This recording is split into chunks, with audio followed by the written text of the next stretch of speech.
ఇంకా పైకి అట్లా శబాష్.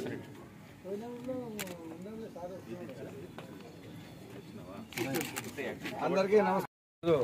ఒక పండగ వాతావరణం, ఎన్టీఆర్ భరోసా కింద పెన్షన్ల పంపిణీ. మరి ఈ కార్యక్రమంలో వచ్చిన అధికారులు, కార్యకర్తలు, నాయకులు, పెన్షన్ పొందే వారు అందరికీ పేరు పేరున నమస్కారం.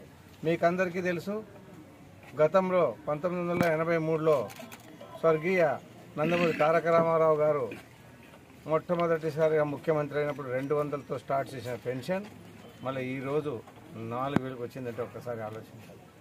200 పెన్షన్ ఇస్తూ దాన్ని 1000 రూపాయల దాకా చేశాడు నందమూరి తారక రామారావు గారు. తద్వారా చంద్రబాబు నాయుడు వచ్చిన తర్వాత 1000ని 2000 చేశారు. తద్వారా జగన్మోహన్ రెడ్డి వచ్చిన తర్వాత ఒక్క సంవత్సరంలో 250 ఎక్కించుకుంటూ ఇవాళ సంక్షేమంతో ఆయన కూడా 1000 రూపాయలు ఇచ్చారు. కాకపోతే మనం మొన్న ఎలక్షన్ మేనిఫెస్టోలో పెట్టినట్లు ఎన్టీఆర్ భరోసా కింద పెన్షన్ 4000 చేస్తామని చెప్పాము.